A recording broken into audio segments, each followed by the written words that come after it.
Next question sister Iffat Bashir की तरफ से है, जो कि एक टीचर हैं। सवाल करती हैं, नबी सल्लल्लाहु अलैहि वसल्लम रमज़ान या गैर रमज़ान में टोटल 8 रकत नफिल पढ़ते थे, तो अगर हम 8 रकत तरावी पढ़ लें तो क्या तहज्जुद में एक्स्ट्रा नवाफिल पढ़ सकते हैं? बहन का सवाल है कि नबी सल्लल्लाहु अलैहि वसल्लम रमज़ान और गैर रमज़ान में 8 रकत नवाफिल पढ़ा करते थे, तो अगर हमने 8 रकत तरावी पढ़ रही है तो क्या तहज्जुद में हमें एक्स्ट्रा नफिल पढ़ सकते हैं कि नहीं। बहुत अच्छा सवाल है, प्रैक्टिकल सवाल है। सबसे पहले तो हमें ये नवाफिल और रात के नवाफिल का स्टेटस पता होना चाहिए कि एक्चुअली वो है क्या। देखिए, आम दिनों में जो हम रात में नमाज़ें पढ़ते हैं उसको यूजुअली क़यामुल लैल कहते हैं, या तो फिर हम उसे तहज्जुद कहते हैं। और रात में एंड नाइट में इशा के बाद रमज़ान में जो हम नवाफिल पढ़ते हैं उसे यूजुअली हम तरावीह कहते हैं। अब हम ये जान लें कि नबी सल्लल्लाहु अलैहि वसल्लम की क्या सुन्नत थी रिगार्डिंग दिस। तो ये मुत्तफ़क़ुन अलैह रिवायत है और सही बुखारी में और मुस्लिम में दोनों में है। सही बुखारी के हवाले से हम आपको बता रहे हैं कि आयशा रज़ियल्लाहु ताला अन्हा फरमाती हैं कि नबी सल्लल्लाहु अलैहि वसल्लम की रात की नमाज 11 रकतों से ज़्यादा नहीं हुआ करती थी रमज़ान और गैर रमज़ान में। तो यहाँ पर बहन का सवाल है 8 रकत, असल में मुमकिना तौर पर उन्होंने वित्र को एक्सक्लूड करके नवाफिल की बात की है। और जो ये हदीस ज़ाहिर कर रही है कि नबी सल्लल्लाहु अलैहि वसल्लम 11 रकतों से ज़ायद नहीं पढ़ते थे रमज़ान और गैर रमज़ान में, इसमें वित्र को इंक्लूड करके मेंशन किया गया है। तो नबी सल्लल्लाहु अलैहि वसल्लम की क्या सुन्नत थी कि आप जब एंड नाइट में उठते थे, मतलब इशा पढ़कर आप सल्लल्लाहु अलैहि वसल्लम आराम फरमाते थे, सो रहते थे, और एंड नाइट में उठते थे। एंड नाइट का मिक़दार क्या है वो आपके नॉलेज में है, सूरा मुज़्ज़मिल में आपने पढ़ा होगा कि आधी रात, आधी से कुछ कम या उस पर से कुछ ज़्यादा, ठीक है। तो ये रसूलुल्लाह सल्लल्लाहु अलैहि वसल्लम हाफ़ नाइट या हाफ़ से कुछ कम तो कर लें, अगर तो 1/3 रह जाती है, हाफ़ से कुछ बढ़ा लें तो 2/3 हो जाती है, ठीक। तो नबी सल्लल्लाहु अलैहि वसल्लम इतना रात का इतना बड़ा हिस्सा क़याम करते थे और आप सल्लल्लाहु अलैहि वसल्लम 11 रकतें पढ़ते थे। तो 11 रकतें जो पढ़ी जाती थीं उसमें अगर 3 वित्र को अलग करेंगे तो हाँ वो 8 रकतें बनती हैं। तो आप सल्लल्लाहु अलैहि वसल्लम का यही मामूल था।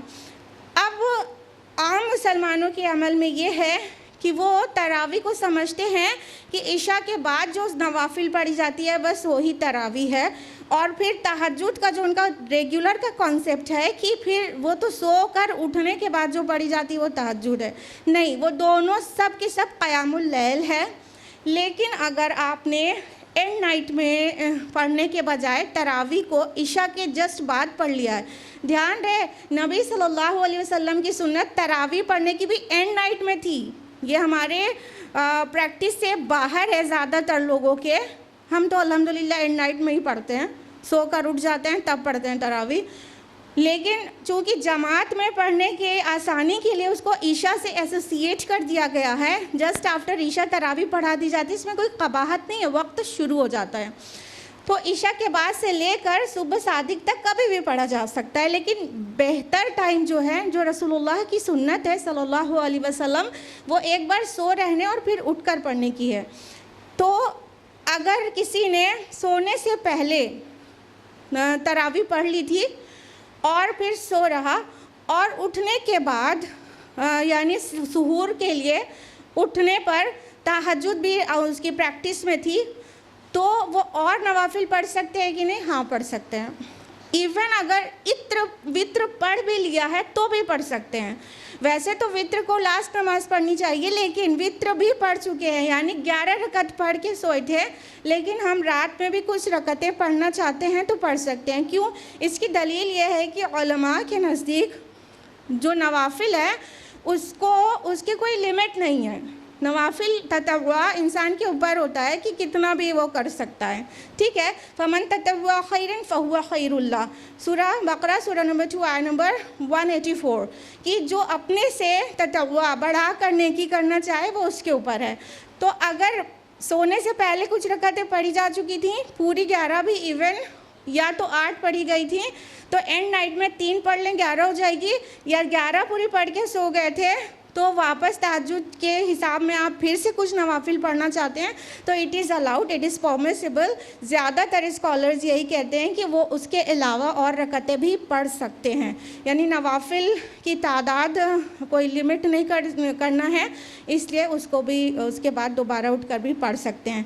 लेकिन हमें कॉन्सेप्ट समझाना अहम लगा, लिहाजा हमने समझा दिया कि ये तीनों अल्फाज जो तीनों इस्तिलाहात है वो एक्चुअली एक नमाज के लिए है। वो क्या?